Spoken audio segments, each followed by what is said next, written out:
É muito forte essa questão da cigania. E as energias que se conectam, eles notam, né, no campo áurico deles, eles Sim. notam isso, Ah, quem sim. está na mesma energia deles.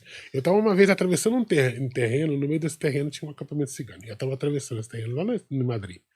E de repente vejo um senhor me chamando assim lá. Eu vou e chego perto, ele fala assim: tem uma carne aqui, come essa carne aqui comigo. Eu falei: eu fiquei, não conheço, talvez eu comi uma carne com ele. Era um cigano romano da Romênia que estava morando lá e no meio daquele terreno. E eu fiquei lá um pouco com ele e tal. Depois eu fui embora. Depois eu passei outro dia, passei por lá. E já me tratou como se fosse da família.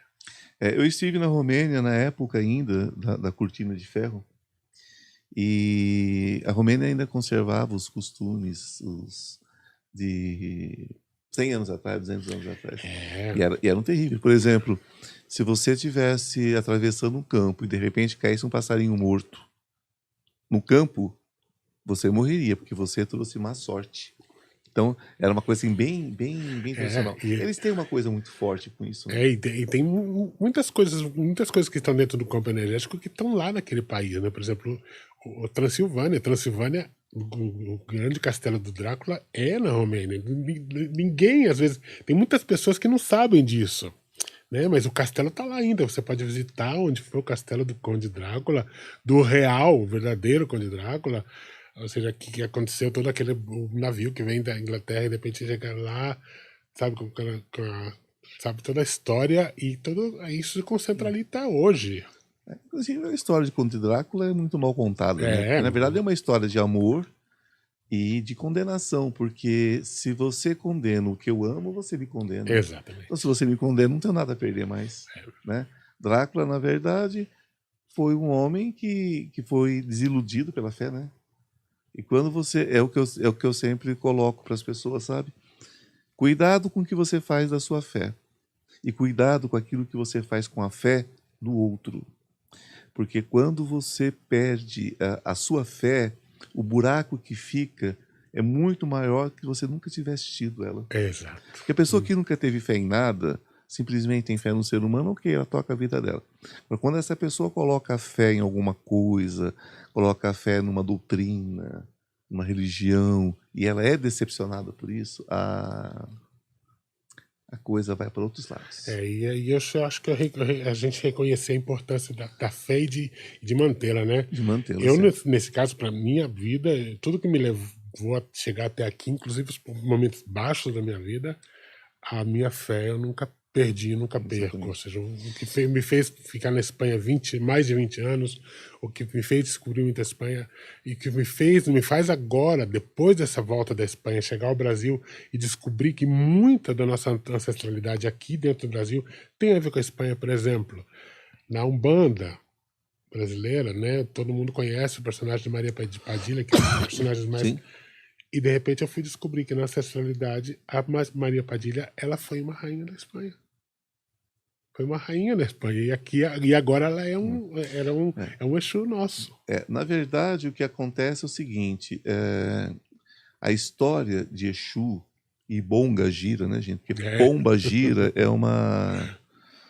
Na verdade, é Bonga Gira, né? Que se fala. No Brasil, que se popularizou com Umbanda ou tantas, né, variações que vieram do candomblé, né, de raiz afro, que chamam de pomba, né? Mas não tem nada de pomba, é bonga, né? O que acontece é que é uma tentativa de diminuir o feminino, né? De subjugar o feminino, subjugar a mulher. Então, as pessoas pensam que toda pombagira foi uma prostituta, que toda pombagira foi uma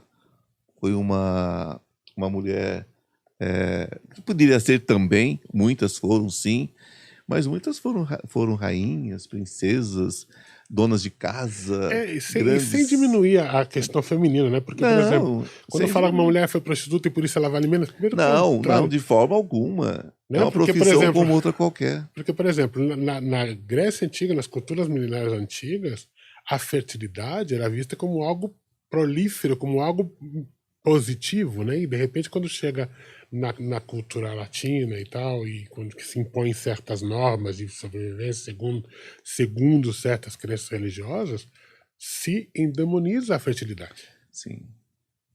É o falo, né? E o falo você vai ver no mundo todo. Você chega, por exemplo, nas cidades lá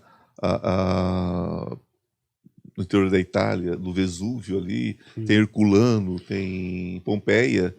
Quando você chega naquelas cidades, o que que tem nas portas da casa? Um falo, um pênis, né? E quanto maior era o poder da família, maior era o Na pênis. cultura egípcia também, que eu estive no Egito, lá também tem Também muito. no Egito também. No México antigo, Sim. nos maias, nos incas, toda a cultura fálica, e em muitas culturas africanas também, o falo está lá como O centro. falo está lá, né?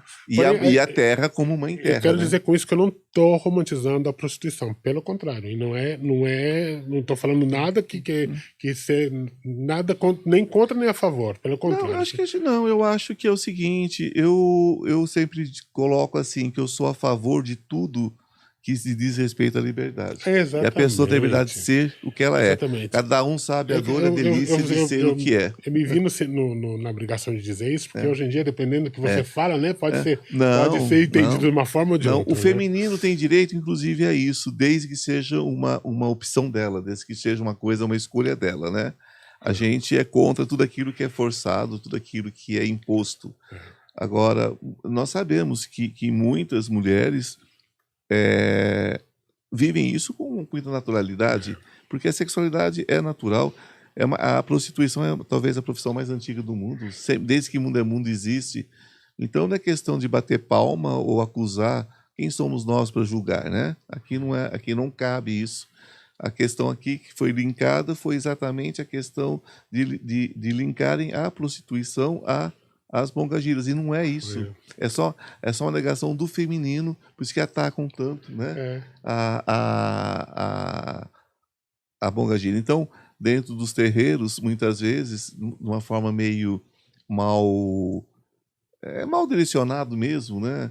Então vem aquela questão que existe aquela coisa do folclore, existe aquela coisa da espiritualidade. Aí faz aquelas coisas como se fosse uma mulher muito louca. Exatamente. E por que temos que endemonizar, de alguma forma, esse tipo de personagens e endeusar outros personagens como uma rainha? Por exemplo, a Juana la Louca, que é a Juana de Castela, da Espanha, Juana de Castela. Ela enlouqueceu pelo furor uterino que ela tinha. Ela enlouqueceu de tanto furor que ela tinha. Ela necessitava do sexo como água. E por isso ela enlouqueceu. E ela sempre foi respeitada como uma rainha. Então, quer dizer, então não podemos demonizar nem ela e nem outras mulheres que têm a mesma coisa, entendeu? A única coisa que é você saber o que você faz com a sua energia, saber direcionar essa energia. Né?